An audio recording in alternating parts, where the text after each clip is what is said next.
Welcome to Pioneer classes. आप देख रहे हैं study with Sunny sir 7th class geography, जीवन का आधार पर्यावरण।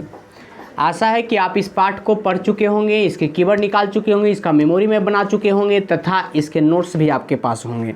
तो चलिए शुरुआत करते हैं। आपने इस पाठ में पढ़ा कि जब वायु में कार्बन डाइऑक्साइड एवं अन्य हानिकारक गैसों की मात्रा बढ़ जाती है तो यह वायु प्रदूषण कहलाता है। वायुमंडल में अवांछनीय तीव्र ध्वनि की मौजूदगी ध्वनि प्रदूषण कहलाता है। जल में किसी बाहरी पदार्थ की उपस्थिति जो जल के स्वाभाविक गुण को इस प्रकार परावर्तित कर दे कि जल स्वास्थ्य के लिए नुकसानदायक या उपयोग करने के लायक ना हो तो उसे जल प्रदूषण कहते हैं।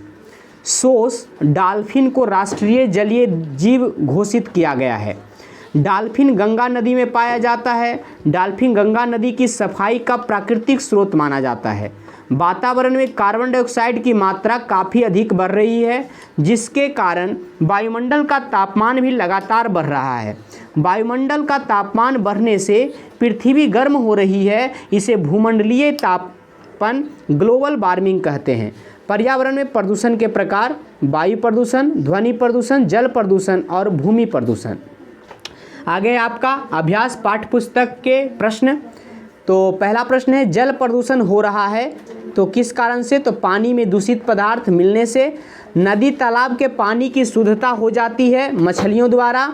आगे है, बढ़ती जनसंख्या के कारण हो रहा है वृक्षों की तेजी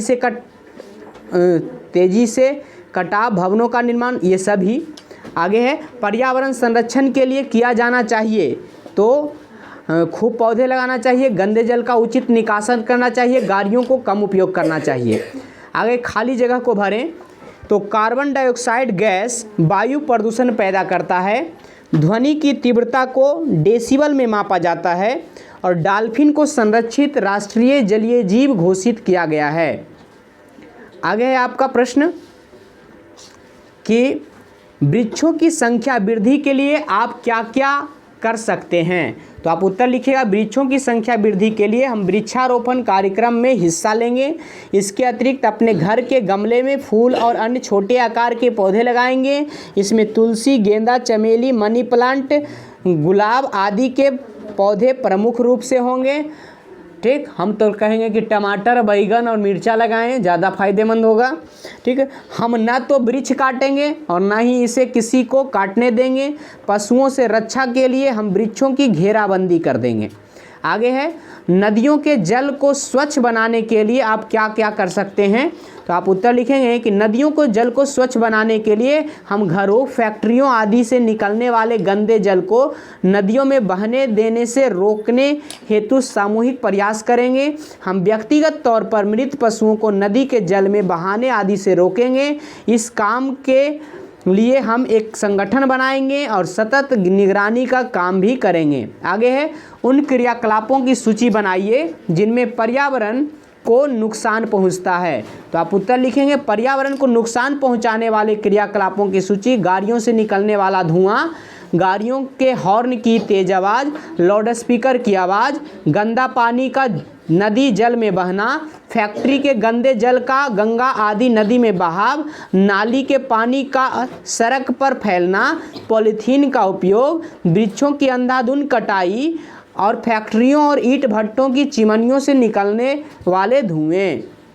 आगे, पॉलीथीन के विकल्प क्या क्या हो सकते हैं?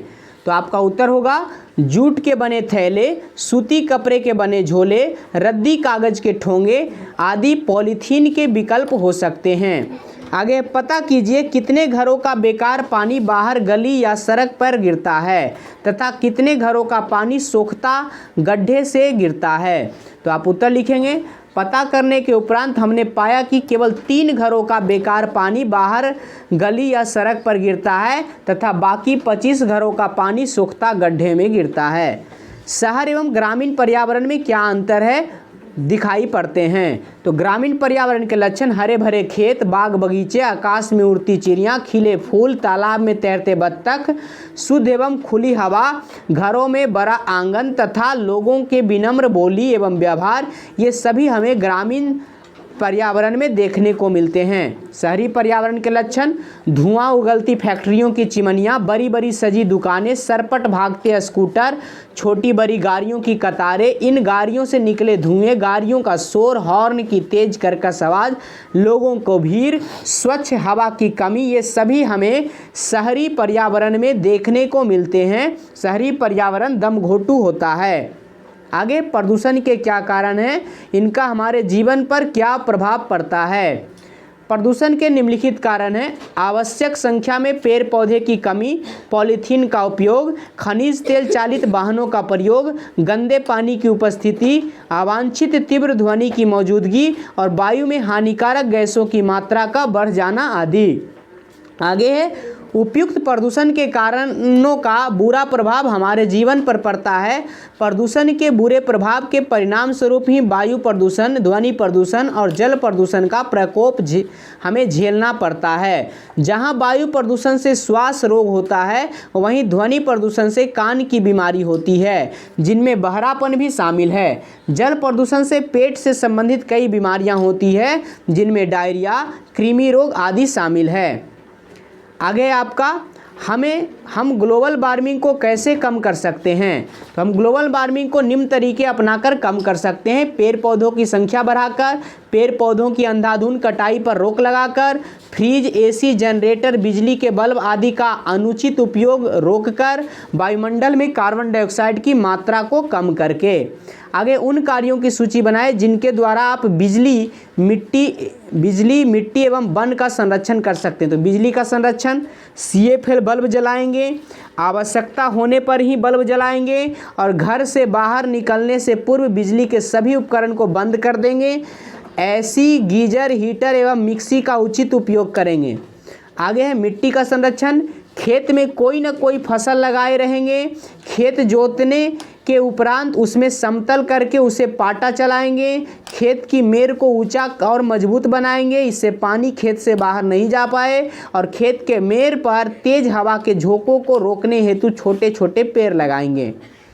आगे है वन का संरक्षण, वनों के वृक्ष काटने पर पाबंदी लगाएंगे। खाली पेड़ स्थानों में नए नए पौधे लगाएंगे। जलावन की लकड़ी के स्थान पर रसोई गैस का इस्तेमाल करेंगे और लोगों को वन में घूमने पर पाबंदी लगाएंगे। आगे क्रियाकलाप, सीमा को शहर जाने के क्रम में पर्यावरण की जो चीज़ें नजर आई उन्हें निम्नलिखित स्तंभ में सूचीबद्ध करें।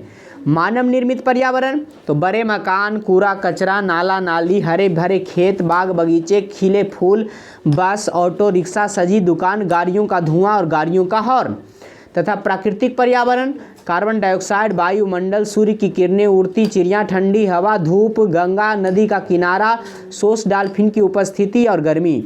आपके आसपास के पर्यावरण में जो चीज़ें पाई जाती हैं उन्हें उचित स्तंभ में लिखें। तो मानव निर्मित है कौन कौन? फसल, खलिहान, सड़क, रेल, पुल, घर, स्कूल, टेबल, कुर्सी, साइकिल, बैलगाड़ी। और प्राकृतिक संस्कृति कौन है? जंगल, मैदान, पर्व त्योहार, शादी विवाह, तीर्थ यात्रा और मंदिर, नदी, पहाड़, सूर्य, चंद्रमा, गर्मी, जाड़ा और बरसात। आगे आपका महत्वपूर्ण परीक्षा उपयोगी प्रश्न, ये अलग अलग परीक्षाओं में आपसे पूछे जाएंगे। तो वायु प्रदूषण के घटक कौन है? तो कार्बन डाइऑक्साइड, ठीक है। आगे है ध्वनि को मापा जाता है किसमें? डेसिबल में। निम्न में से किस जीव को राष्ट्रीय जलीय जीव घोषित किया गया है? तो वो किया गया है डॉल्फिन को। भूमंडलीय तापन, ग्लोबल वार्मिंग के लिए जिम्मेवार कौन है? तो वो कार्बन डाइऑक्साइड की अधिकता। आगे आपका खाली स्थान को भरें।